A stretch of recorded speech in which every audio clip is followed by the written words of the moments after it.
Welcome back, everybody, to new name Wolves After Dark, which is bittersweet. You know, Wolves After Dark is kind of cool, but at the same time, built from day one was Anthony Edwards and Jared Vanderbilt, our sweethearts, and half of our sweetheart is gone now. Um, That's but just sweet. yes, but that is because the Timberwolves have acquired Rudy Gobert for half the franchise. Um, and that's what we're here to talk about today. The And I franchise. guess we're going to jump right in and we're going to do our first initial reactions. We don't have any flow to this whatsoever, but this is just our raw reactions a day later. We've had a little Nothing bit of time to scripted. think. But what are your first reactions, Ashwin? Uh, Elation. I think I am beside myself that new hire, first of all, is out to prove himself and makes a big splash for a mediocre franchise in like Minnesota. And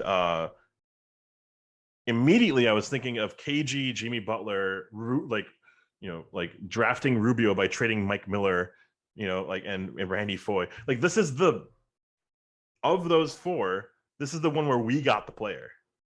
Yeah. This is the best trade in Timberwolves history. And it's not even this is 24 hours after the fact. This is not a hot take. This is like it's been cooking in the oven at 450 degrees for like 36 hours. This is like the greatest trade in Timberwolves history. I mean, we're acquiring, probably the best player we've ever acquired through a trade. I mean, like obviously everybody points to Jimmy Butler, but like Jimmy Butler's a great player, obviously. But Rudy Gobert is a Hall of Fame defender that has been a top defender in the league for nearly his entire career. It is. I was shocked. My initial reaction was shock. I was shaking, even though I knew it was a possibility. I didn't think we were talking about this briefly, but I there was a moment early in the season where I was like, maybe we're gonna go big game hunting and we're gonna like really go after something. Like, who knows, something insane.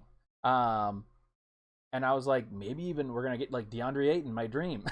um, but but no.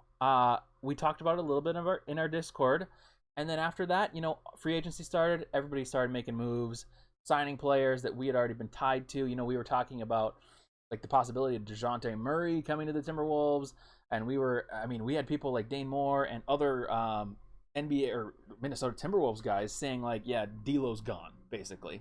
So I'm in my head thinking, okay, we have to acquire a point guard somehow, but we're being tied to names like Clint Capella, DeAndre Ayton, and Rudy Gobert. I was like, none of this makes sense. So I gave up. I just gave up and thought, you know what? We're not going to do anything. We re-signed Torian Prince. We signed Kyle Anderson, which I am lukewarm about now. At first, I was not Very, very very happy. warm. Very warm on it. I am definitely warming up, but at first, I was pretty upset. That's why my Um, box fan, my Kendrick Perkins branded box fan right here. yeah, oh, Cool me nice. down. Yeah, but I was just like, those moves to me indicated we're just running it back with who we got, and if we need to trade D'Lo, I had said this many times in the show last year, where it's like, you know what, if we suck to begin the year, we just trade D'Lo. He's on an expiring contract. We like boot the year and just try to rebuild for the next year. Um, but this now we have I mean, people are gonna laugh when I say this, but a big four. I just thought we weren't gonna be doing anything. I thought this was a nothing off season, and now we have. I mean, people referred to. I mean, we kind of referred to it jokingly, semi. Was like our big three last year was D'Lo, Ant, and Cat. Obviously, that's like the big three players that are all making max money. Or I mean, Ant's not making max money, but he is a max player. So, that's kind of what it was thinking. And then to think that we could add a fourth high caliber player, better than the players that we have, is insane. Yeah, that's my long-winded first reaction. I don't even remember asking you your opinion, by the way. You didn't. I asked myself. Oh, But pandemic. We talked to ourselves now. Yeah. but yeah, so I guess the initial thing that everybody's super concerned about is the draft picks. Obviously, I don't think anybody. I think it should be mentioned. Jared Vanderbilt. We mentioned it at the top. That's sad to see Jared Vanderbilt go. Sad to see Patrick Beverly go. And I think most people are probably pretty happy to see Malik go, but you know me, I was like all on Malik's side throughout the entire year, thinking the next game's gonna be the one, and it just never was. Um, Maybe so next year. yeah, maybe next year. But the draft picks for you, how big of a deal is it to lose 4 draft picks, or 5, I guess, essentially, draft picks, and a pick swap? I don't even remember. It's 23, 25, 26 pick swap, 27, and 29. Top 5 protected. Yeah. That eighth grader right now looking pretty hot, Yeah. Yeah. pretty bony. He needs to get a little bit of time in the gym though. Probably. Um, I've learned a valuable lesson over the years of Minnesota mediocrity. Getting hype for people like Randy Foye and Corey Brewer, and making missteps by not drafting the right player here or there, or the Johnny Flynn's of the league. Right, you're gonna bust as often, if not like more often, than get a mediocre player, and you're gonna have to hit big to get like a player that's worth a caliber of a Gobert, for example. We struck gold by being miserably bad for years, and with Cat and other all sorts of other players. Um, and with Ant, we found like a new identity. Uh, okay, cool. Year 3, Ant. What can we do to kind of provide the best, like medium for success? More picks, more youth. We can go with the youth movement, and then by the time he's in his prime, we still don't really have a team. We have to like pay him and others, and then find more people. Um, Over the course of like the last few years, I've learned that draft picks are assets to be moved to find players that have established themselves later. Um, I don't trust the young players to be something until they do, and then you get them. Then you try to grab them. Those are what championship level caliber teams do. Those picks are stashed. Those picks are used as assets for fuel to get money off the books, or to get a bad player, but with picks. So there's that. I am so happy that we can trade these picks, because honestly, it's even more picks than you probably even suggested. Like Malik Beasley is expiring essentially. Beverly is expiring essentially with the like the team option or whatever that is for Beasley next year. Vando is on like the super team friendly contract. Balmaro is nothing, right? So, and Kessler is a rookie. So yeah, Kessler is one of the picks. And then Utah could probably move them for more picks. Yep. Move them for at least another first rounder. That's amazing haul. Good for them. That was a Rudy Gobert franchise altering defensive center who is like 3rd or 4th in win shares of all time, and since the advanced metrics have kind of like been pronounced. Giannis and Jokic being others. Like it's actually incredible that a team like us could get it, and could fight for a player like Gobert this early, this quickly. Yeah. I was worried that there was going to be more of a fight for a player like this. Like I was actually worried that we weren't going to do anything. But once we get into a fight for a player, like Chicago was on the precipice of getting this player, right? Yeah. All it took was future assets and players that are not part of our core. Yeah. For a franchise player. I don't think I've ever seen it's not a fleecing, but a trade go like this positively for the Timberwolves before. It is pretty remarkable. At first, seeing all the names in the draft picks, it was like shocking. That's a lot to give up, expected for a player like Rudy Gobert, but still, it's still shocking to see that on paper. But the more you think about it, the more you're exactly right. Utah's got a million different directions to go right now, and I don't know what they're going to do. It seems as if it would be likely that they would trade Donovan Mitchell, but there's people saying that they aren't going to. They're going to try to rebuild around him. And then there's all these Utah fans that are like, that's a mistake. If you were going to rebuild around one of the two, it would have been Rudy instead of Donovan Mitchell, because of their plus minuses and win shares and all that. It's kind of insane to look at all the numbers. But you're right. All of those players, like Malik Beasley's on a good contract, even though, it depends on what he's doing, but, he's on a decent contract because this is essentially an expiring, since he's a player, a team option the next season. Patrick Beverly's on his last year of his deal, and, you already mentioned it. So, yeah, this really ends up being just a lot of picks for them if that's what they want it to be. And,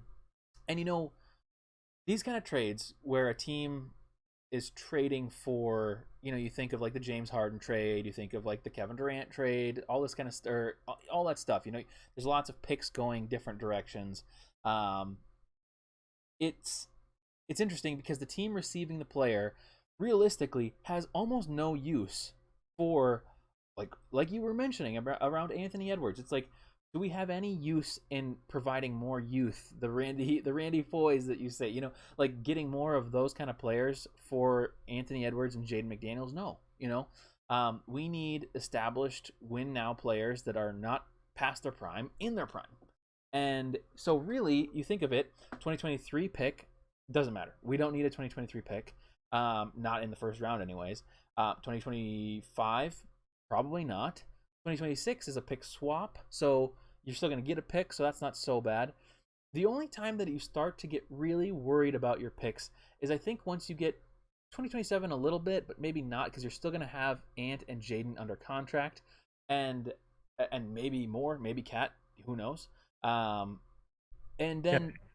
then 2029, that's really the only one that you really have to think about, but it's top 5 protected. So if you're really It's bad, 7 years from now. I'm sorry, I'm not thinking about it. yeah, but the thing for me is, like, also you have picks every other year still, so it's not like you're totally out of luck. It's not like you're doing some weird Brooklyn Nets thing where you like are like totally mortgaging your future.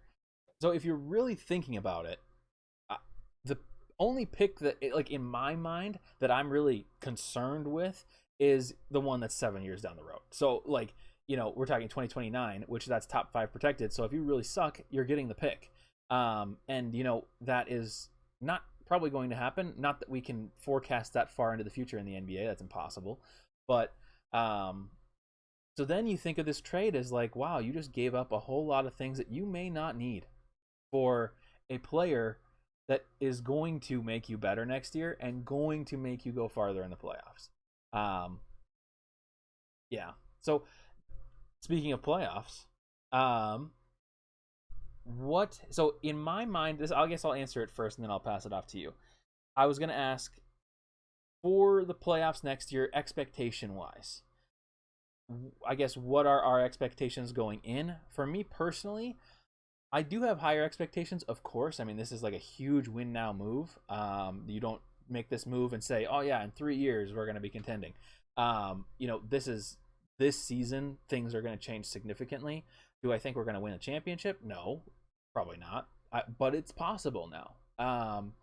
And I'd say, I'd hope. I mean, play-in is a failure this year. Even like 7 or 8 seed is probably a bad place to be for this roster. I'd really be hoping to be in the, top 4 would be nice, but 4 or 5 would be really, really good, especially coming off of the seasons that we had. But I guess I haven't maybe fully settled on where I expect us to be this next season. Do you have an idea of where you think we should be? The words that I kind of really are comforted by what you said were championship contention is possible. Yeah. It's possible now with this roster.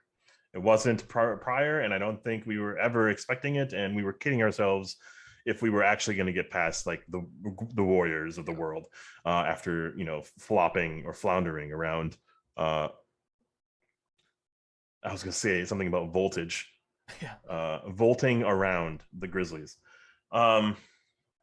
This brings us from a top 15 defense to a top 5, Yeah. like overnight. Vando, incredible effort, hustle, whatever.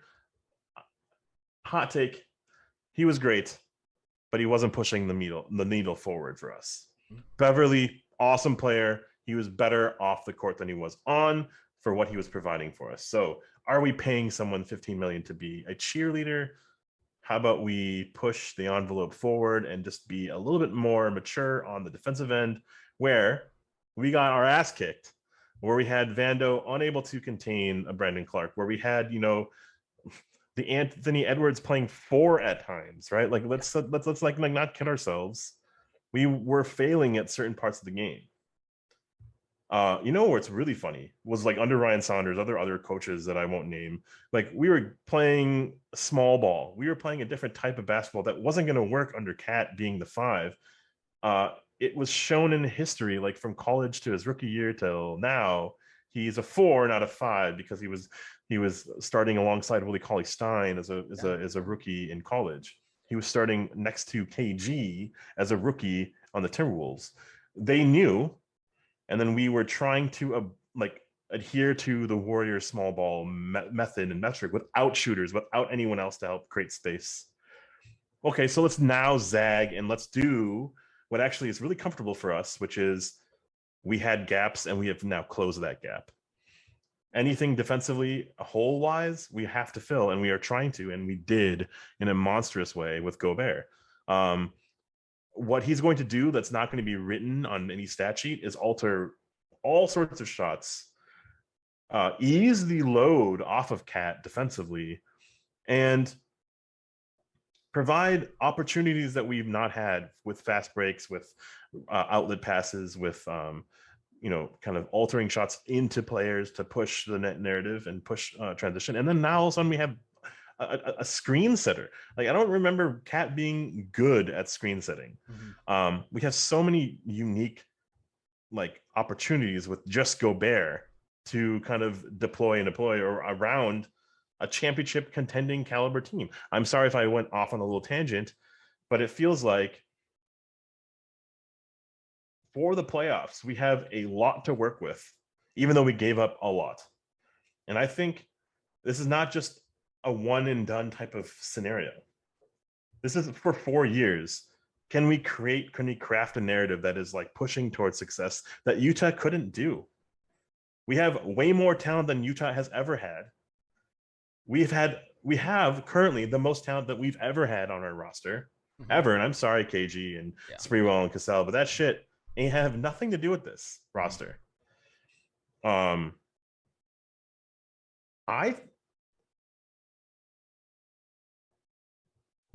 top two in the West, man. Like it's gotta feel pretty good to say that, and with confidence here. And it does, because that was me saying it. I feel fucking great about it. I think top two in the West has got to be on the table right now.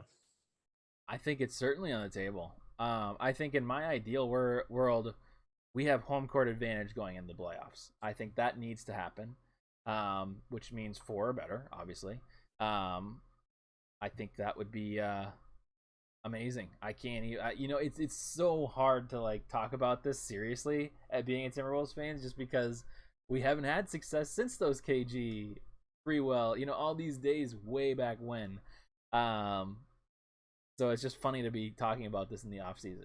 It's just a moment of like, you said it. I mean, this is the most talent our team, the Minnesota Timberwolves franchise, has ever had at one time. We have never traded for a player. We have always traded away our player for assets that never become anything. We are the Utah Jazz in this situation. Yeah, totally. And even in one instance, we gave away, we traded Al Jefferson away for stuff that was nothing, right? Yeah. We traded away our Kevin Love for eventually championship winning Andrew Wiggins, stuff like that. But let's be honest, like Wiggins wasn't gonna, take us anywhere. No. We found someone in the mold of a superstar in Ant, and he has taken that reins, and then we have surrounded him with borderline greatness, a star-studded shooter and a star-studded defensive stalwart, all stars, perennial all stars, defensive, first team balloted. It's incredible, and it's you, the audiences, are kidding yourselves if this was a bad trade. You are joking to think that this is going to be, easy to kind of eradicate in the playoffs or in the regular season, because it's Cat at 3 shooting 10 to 12 threes a game now. Yeah. Guaranteed. Yeah. It's Gobert eating up all the rebounds. You can't go past both of them for the full game. I'm sorry. And what we were having issues doing, which was driving to the rim, playing pick and roll, getting easy offensive sets, ooping at all. If it wasn't Vando, it wasn't happening. And Cat's a pretty good passer. D'Lo's an awesome passer. Ant's a pretty good passer. We are going to set up Gobert for success. In a way, I think that only Rubio on the Utah Jazz could. Yeah. And I think it's going to be really fun to see.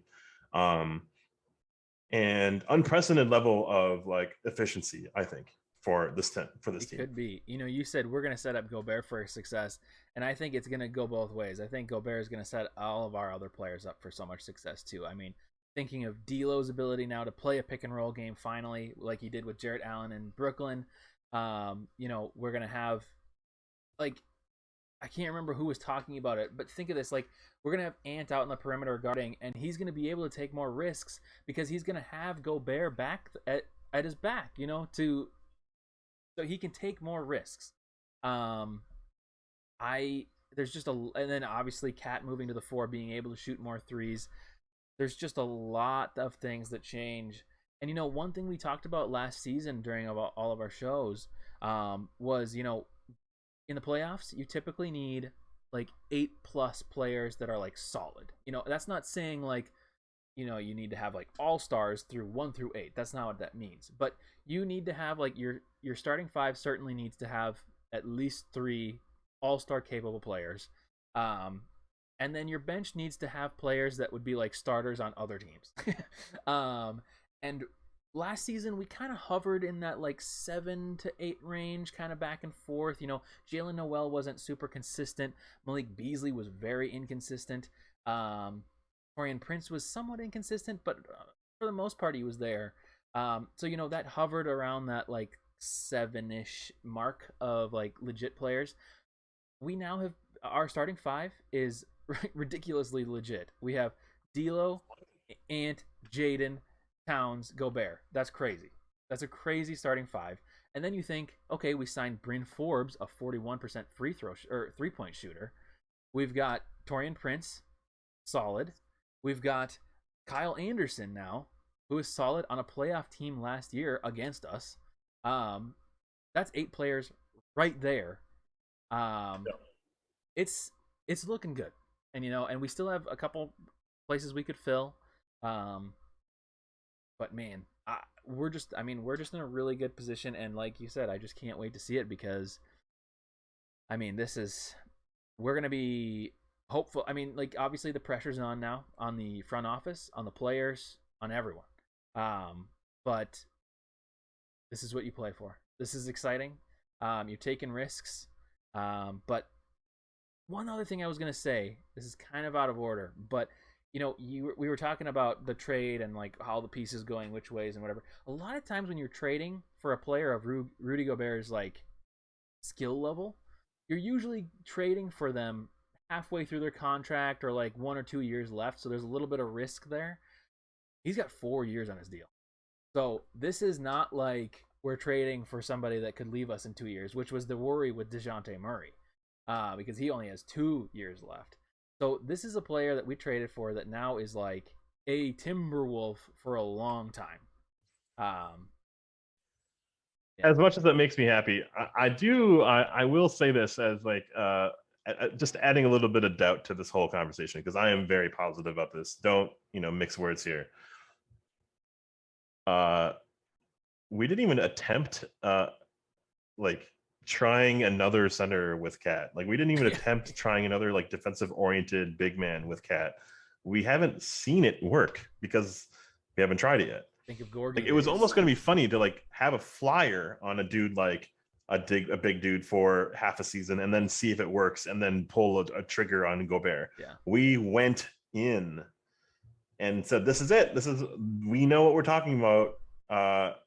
While we're not on the court and while we aren't Gobert and Cat, who have never really been friends or haven't had much of like a chemistry off the court. And I remember even like Edwards kind of saying Gobert ain't that, like I remember him saying something not worried about him on the defensive end.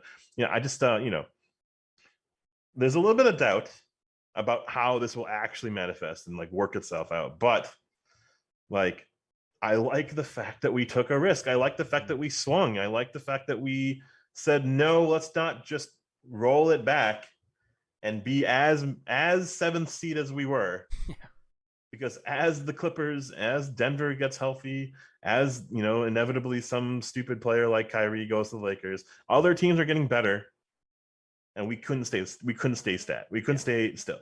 I am loving over the moon all on this trade because I was wondering if we were going to do anything.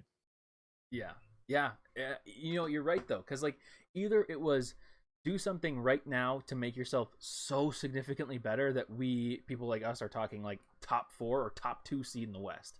Because that you'd have to make a move like that this season with how crazy the West is and could be with like a Kevin Durant joining the Suns. You know, I mean the Suns were already the 1 seed, so like they may stay there. Who knows? I mean they will probably stay there if they have KD, but um, you know, you had to either make like a crazy move to get a ton more talent, a way better quickly, or you take this year off by making some kind of other crazy move in the opposite direction where you're like, you know what, we're not going to go super hard and like gaining talent this year.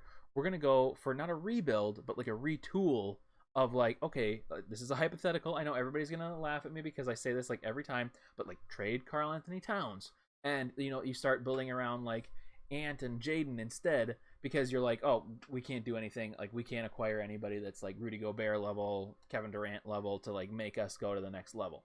That's But loser talk, right? that's And that's loser loser talk. talk. But That's those, sort of talk. I mean, those are the two options. Unless you just feel like, you know what, we're just gonna waste a year and just pretend like nothing happened and just hope that we just get that much better skill wise. Because Yeah. realistically, if you come back the same, I'm not saying you can't get better, but you're only gonna get like maybe max like 10% better. And I don't even necessarily mean that like in like record wise. I just mean like skill wise, like you aren't going to get that much better. Like, sure, maybe Jalen is a little bit more consistent, or Torian plays a little bit better defense or something, or Towns picks up one less foul a game or something. Something like that. But that doesn't make you go from a 7th seed to we're beating the Golden State Warriors and the Boston Celtics. Like if you watch those finals, we were nowhere near the talent level of either of those teams, nor were we capable of maybe even winning a single game against them. So, you know, a move like this needed to happen, and it did. I am with you. I am glad. I am happy with this trade. I can understand people being initially a little hesitant just because it's such a huge thing. You know, like people get like buyer's remorse. You know, but realistically, now that you've had a chance to sleep on it, I don't think there should be any Timberwolves fans out there that are doubting this trade. I think it's And I don't really care if they do. Like they're just they're just a number. They're just a person. They don't matter. We matter. They don't matter. we matter. Um, yeah, you know what's really interesting is what had transpired over several seasons, going small and then going smaller and smaller, and then putting Josh Okogie at the 4, like pretending that works. Beverly starting last year. You know, it was a huge interest, like injection of culture and like just attitude and give a fuckery, right? It was awesome to see that. Um, Boy, were we small Yeah.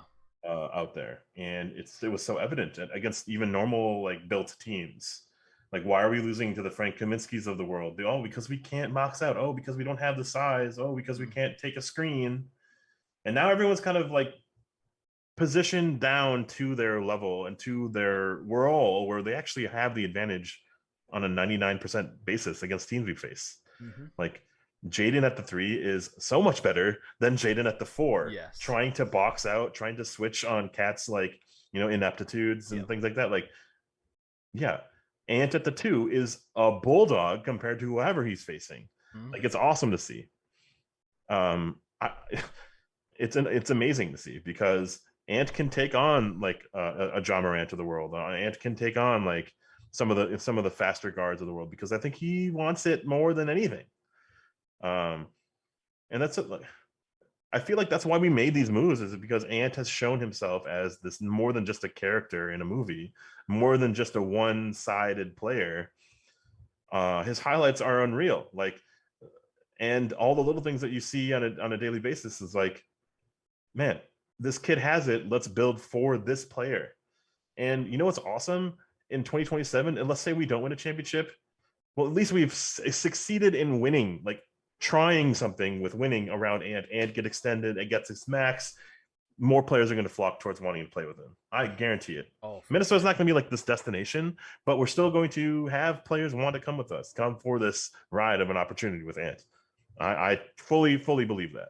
I 100% agree. He's a very likable guy, and you know what? If basketball doesn't work, apparently Tom Brady is ready to have a new tight end. So, Like we're putting him in a position to succeed now, like guaranteed. yeah.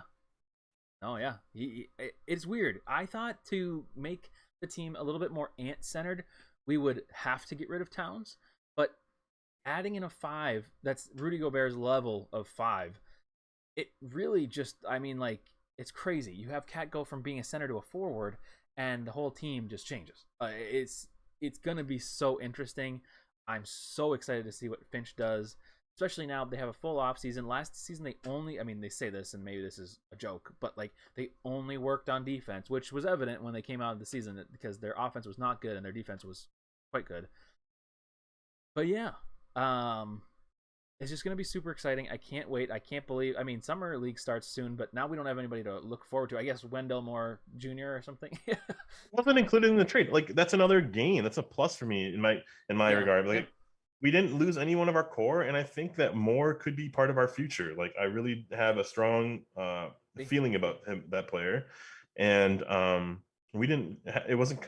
I wasn't part of the deal. It was incredible to see because we have like contingencies in Yeah. place Yep. now too. Like it's really cool to see that.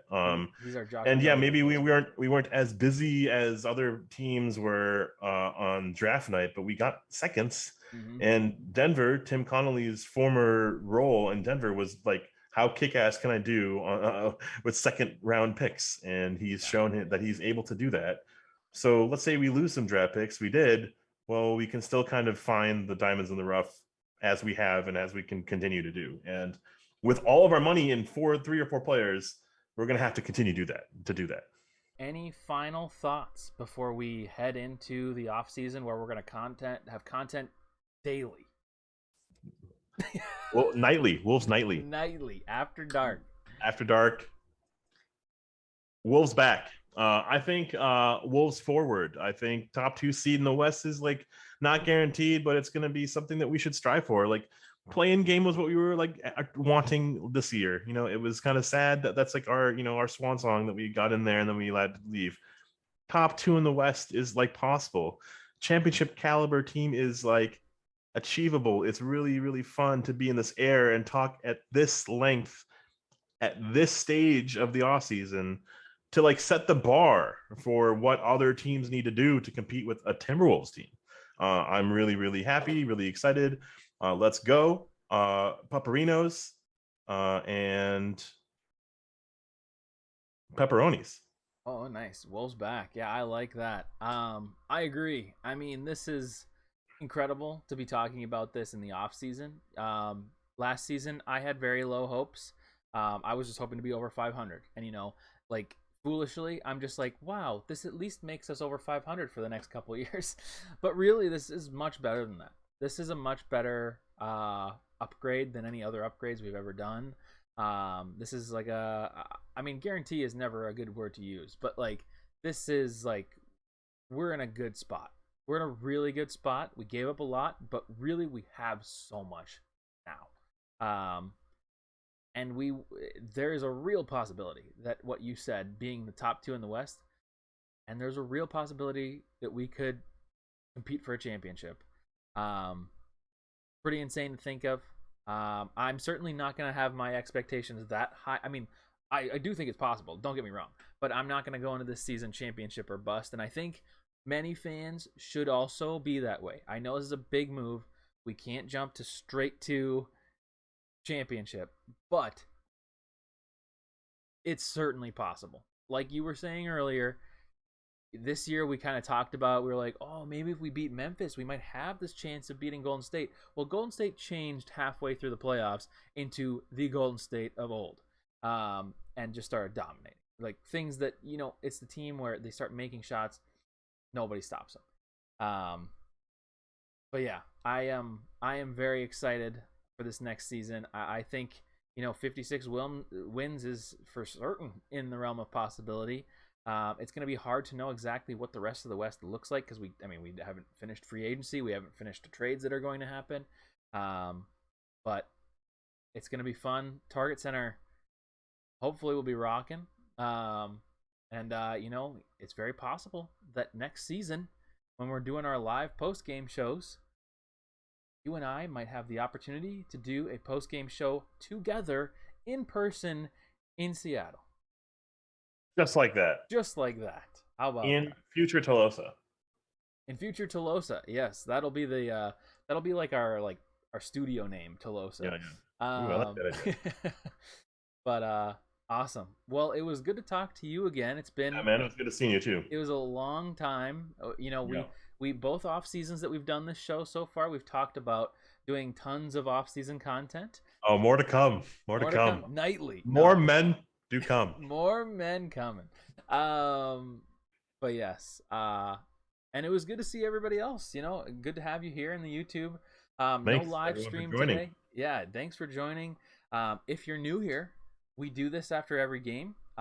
Good wins, bad losses, you name it. We're gonna be live after every, if not at least most games. And we do a little post game recap right after the game's done. And obviously we have some other content if you want to check out. We've got Rudy Gobert highlights. If you don't know who Rudy Gobert is, obviously you should know until the season. You should you should be watching that. And if you feel like watching through all the ups and downs of last season, we've got all of the VODs from all of our streams up on the channel, of course. So if you watch it at 2x speed, you'll get through it in a month. You will, and you'll get to see all of our tier lists. But like the video if you haven't already. Subscribe to the channel. We're trying to get to 200 before the season starts. And follow us on Twitter. Follow us on TikTok. I was gonna say follow us on Instagram, but we don't have an Instagram. So it just hit me like how much change this roster went through, and none of our nucleus has been is missing. It's really crazy, and that's really the thing crazy. I didn't realize right off the bat. It was like it felt like we lost a lot, but it's like wow, we still have like our starting five, which is pretty insane. But exciting stuff. Exciting season to look forward to again. When's the first time we've had 2 seasons in a row to look forward to? Hasn't happened. It just never happened.